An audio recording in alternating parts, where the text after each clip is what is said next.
ఏంటి వాళ్ళు వచ్చారు? ఏం జరిగింది రఘు? నన్ను ఊరు వదిలి వెళ్ళిపోమని బెదిరిస్తున్నారు. అలాగే వెళదు కానీ ఒక్కడిగా మాత్రం కాదు. మా సుమతిని పెళ్ళాలి, నీ భార్యతో సహా వెళదు గాని. అంతవరకు నువ్వేం భయపడక్కర్లేదు, నేనున్నాను.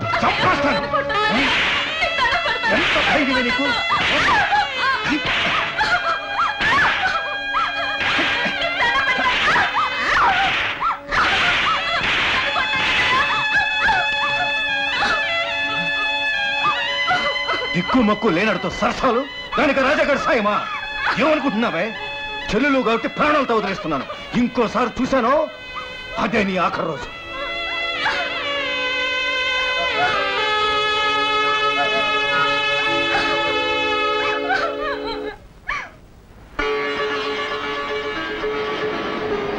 చూడమ్మా శాంతమ్మ, నీకు పెళ్ళయ్యాక తొలి కార్తీక మాసం అమ్మా ఇది.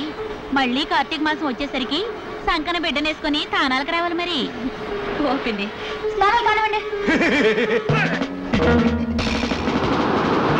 కానివ్వండి. ఇక్కడ నీకే పని? ఇది ఆడవాళ్ళు స్నానాలు రావు. నేను ఊరు ఇన్స్పెక్టర్ని. ఏమైనా చూడొచ్చు, ఎక్కడైనా చూడొచ్చు. నిప్పండి, సరిగా స్నానాలు చేయండి.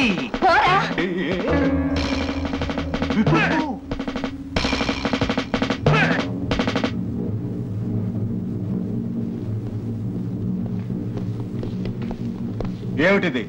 ఆయన పోలీస్ ఆఫీసరు, పొరుగురు మనిషి. ఆయన మీద పంచాయతీ పెట్టడం పద్ధతి కాదు. ఊళ్ళో ఆడవాళ్ళ మాన మర్యాదల గురించి వదిలేసి పొరుగురి పోలీసు ఆయన మర్యాద గురించి ఆలోచించమంటారా? పంచాయతీ పెద్దల్ని తప్పు చేసావా లేదా? చేస్తే మీరు ఆగండి. ఇది ఆడవాళ్ళ వ్యవహారం కాబట్టి ఆడవాళ్ళవే తీర్పు చెబుతాం. అయితే వినండి తీర్పు. ఏ రేవులో వీడు నన్ను చూసి పళ్ళికిలించాడో ఆ రేవు స్నానాల రేవు కాబట్టి వీడు దిగితే కంపు అవుతుంది. కాబట్టి ఊరవతల గేదెలు కడిగే చెరువులో వీడు పీకల దాకా మునిగి తిండి తిప్పలు లేకుండా ఒక రాత్రి ఒక పగలు ముక్కుతో వాసన చూస్తూ మూత్తో ఆంజనేయ దండకం చదవాలి. బాగా చెప్పానా బావా?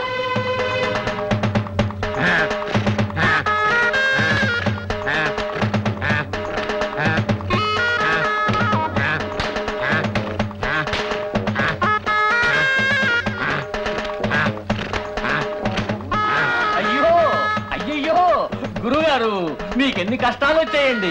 గేదెల్లో గేదైపోయారు కదండి. గురుగారి దగ్గర దాపకం ఏంటి? మాట్లాడు. ఏం మాట్లాడమంటారా? నేను పొద్దున్న రాత్రి నీళ్ళపాలు అయిపోయారు. ఆయన మీ పరువు మురుగుంటూ నానబెట్టేసి ఆడుకూతురు. మీరు ఇక్కడికి ఎలా వచ్చారా? మంగళూరు దగ్గర గుండు దాచడం ఎందుకండి? మీరు ఊరు కోసం వచ్చారు, మేము ఇల్లు కోసం వచ్చాం. మిమ్మల్ని నానబెట్టారు, మాకు చెవులు కుట్టారు. నేను చెప్పే మనిషి మీకు తెలుసా? తెలియాలంటే మీరు చెప్పాలి కదండి. చెబితే నేను చెప్పింది చేస్తారా? చేస్తే మేము అడిగింది ఇస్తారా? ఓకే, అలాగే.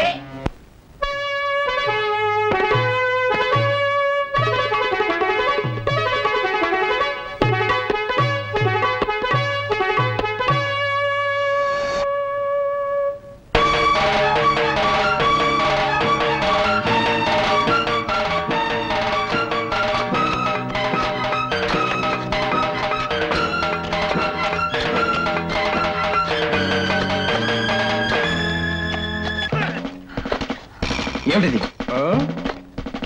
ఒక అనుమానం మీద సెర్చ్ చేస్తున్నాం. నా తోటలో నన్ను అడగకుండా సెర్చ్ చేయడం ఏమిటి? అనుమానం వచ్చినప్పుడు ఒకళ్ళని అడగాల్సిన అవసరం మా డిపార్ట్మెంట్ కి లేదు. జరిగిందేమిటో తెలుసుకోవాల్సిన అవసరం నాకు. తవ్వుతున్నారుగా, విషయం బయటపడుతుంది, తర్వాత మాట్లాడుకుందాం.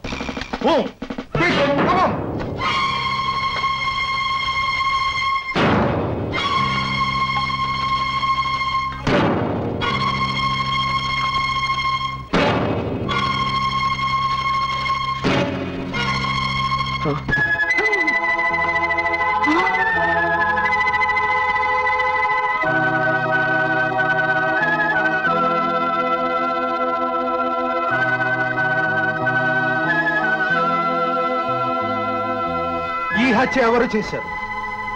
ఈ శవాన్ని ఎవరు పూడ్చారు? అదే నిన్ను అడుగుతున్నాను.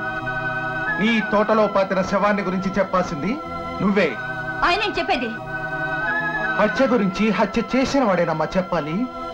మిస్టర్ రాజారావు, నీతో చదువుకున్న పిల్ల, నీతో సంబంధం ఉన్న పిల్ల, నీ వల్ల నెల తప్పిన పిల్ల నీ తోటలో శవంగా దొరికినప్పుడు ఈ హత్య ఆమెను అడ్డు తప్పించుకోవటానికే నువ్వు చేసిన ప్రయత్నం అని మాకొచ్చిన రిపోర్ట్ నిజమైంది. నార్మల్ ఇది ఎలా జరిగిందో ఎవరు చేయించుంటారో నాకు తెలుసు. చేసిన వాడు దొరికాక ఎవరు చేశారా అని ఆలోచించేంత చేతకంది కదా మా డిపార్ట్మెంట్. మీ డిపార్ట్మెంట్ కాదు నువ్వు.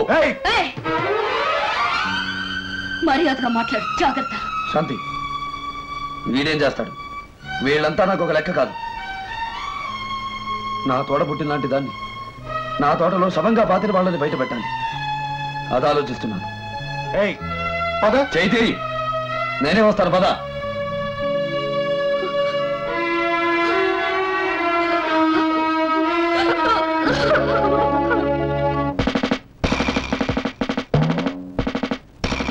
ఆయన ఇక్కడ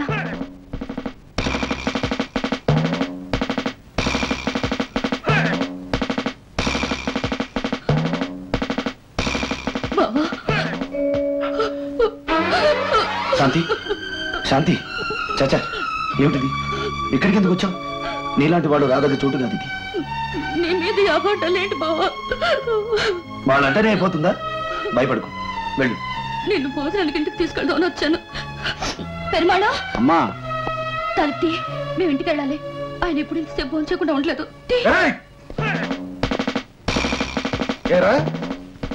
అడ్డమైన వాళ్ళని లోపలికి దూరారిచ్చావు. ఎవరో అడ్డమైన వాళ్ళు? నా సెల్లో ఉండి కూడా ఇంత పొగరుగా మాట్లాడతావరా? లోపల ఉన్నంత మాత్రాన పులి పిల్లి అయిపోదురా? జాగ్రత్తగా మాట్లాడు. బాగా చెప్పానా బావా? ఆ రోజు పంచాయతీలో తప్పు చేసిన వాడికి శిక్ష తప్పదన్నావుగా. తప్పు చేశాడు, శిక్ష వేశాం. ఎలా ఉంది?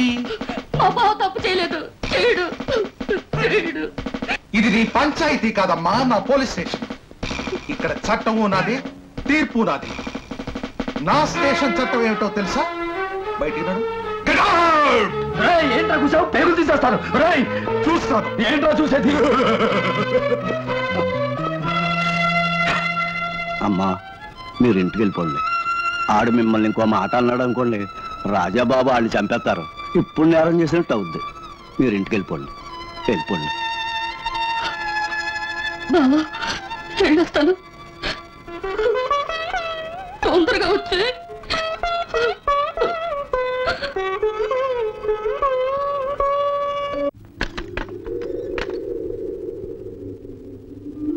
వదినా,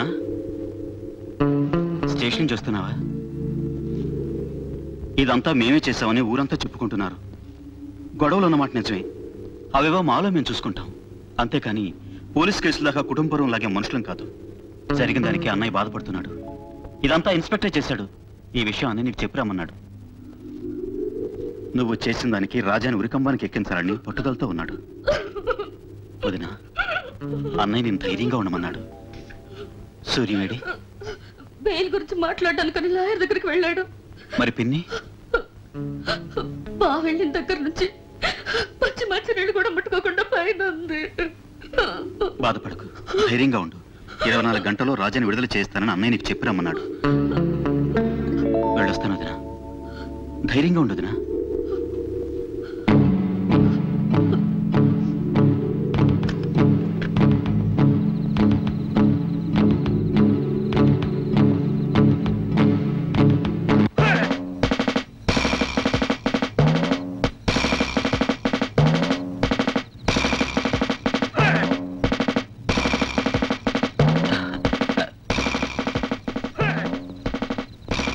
ఏమిటి అసయ్య గారు, ఈ వేళప్పుడు ఈ ఇంటికి వచ్చారు? మీరే వేళప్పుడు ఈ ఇంటికి ఎందుకు వచ్చారో తెలుసుకుందామని. మా మధ్య ఎన్నో ఉంటాయి, మీకెందుకు? మొత్తానికి ఉన్నాయన్నమాట. మీ అన్నయ్య తప్పు చేసి స్టేషన్ లో ఉంటే నువ్వు ఆయన ఇంట్లోనే తప్పు చేస్తున్నావా? ఏమిటండి ఆ నిలదీసాడటం? ఇద్దరికి ఇష్టమైనప్పుడు మా ఇష్టం మాది అయితే అందరికీ తెలియాలా? ఏంట్రా అసలు ఇంటికి ఎందుకు వచ్చావు? అది ఇంత అర్ధరాత్రి. చెప్పు. అన్నయ్య, నీతో అబద్ధం చెప్పడం తప్పే. పెళ్లికి ముందు నుంచి మా ఇద్దరికి సంబంధం ఉంది. అందుకే నేను పెళ్లి చేయమని అడిగాను. ఇందాక రక్తాలతో రమ్మని కబురు చేసింది, అందుకే వచ్చాను. పొరపాటే, క్షమించమని. ఈ అడ్డు కూడా దాటని వాణ్ణి నీ వల్ల ఈ రోజు ఆ పని చేశాను. మనుషుల ప్రాణాలు తీసేవాడు మొగుడు, మానాభిమానాల మంట కలిపేది భార్య. ఇద్దరూ కలిసి వంశానికి మచ్చ తెచ్చారు.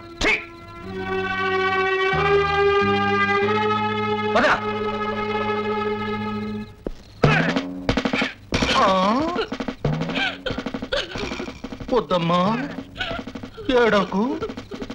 జరిగిందంతా జనం కంటపడ్డాక ఎంతేడ్చే ప్రయోజనం? నేను కేసు వదలగా ఏమిటే మొరాయించి చూస్తున్నావు? ఇప్పుడు నువ్వు సెక్షన్ 4 ప్రకారం నేనరచేదగ్గ 100% వ్యభిచారిడి.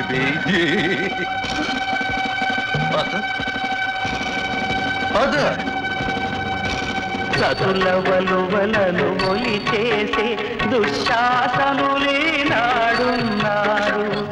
అవమానాగ్నిని దిగమింగే వీరాంగనలు నేడున్నారు. వీరాంగనలు నేడున్నారు.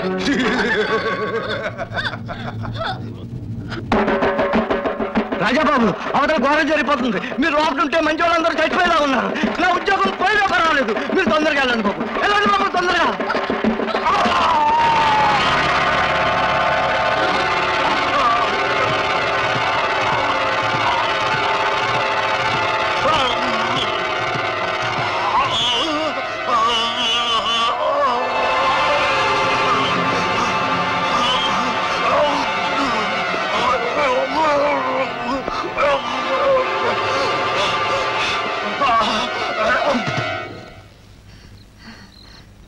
అయినింటి ఆడబడుచుకి అక్రమ సంబంధం అంటగట్టి ఈ దుశ్శాసన జుట్టు పట్టుకుని ఇంట్లోంచి బయటికి ఈడ్చుకు వెళుతూ ఉంటే ఒక్క నోరు పెగల్చలేకపోయింది, ఒక్క చెయ్యి అడ్డుపడలేకపోయింది.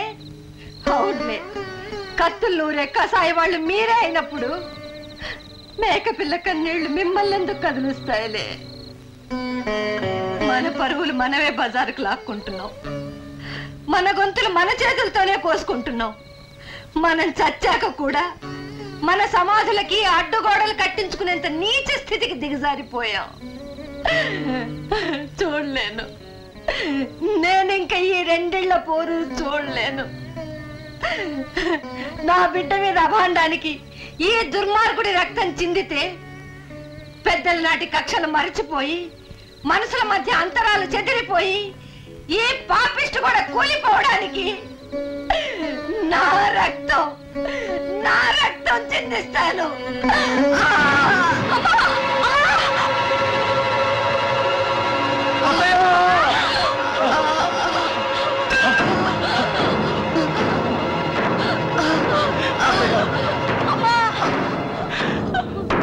ఇక వంశాలు లేవు, గౌరవాలు లేవు. ఎవడు బతకడానికి వీల్లేదు.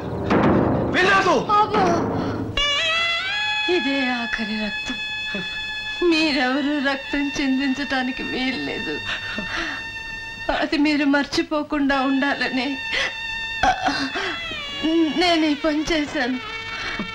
ఇది త్యాగం కాదు, యుగ సంధిలో ఉప్పెన. రాజు, ఈ కక్షల మధ్య ఆ సుమతి బ్రతుకు బలైపోవడానికి వీల్లేదు. ఏది ఏమైనా దాని పెళ్లి జరిగి తీరాలి. అది అది నువ్వే జరిపించాలి. ఆ పసిదాన్ని పసుపు తాడైనా ఈ పాపిష్టి గోడను పడగొడుతుందేమో అన్న ఆశ నాయనా, ఆశ.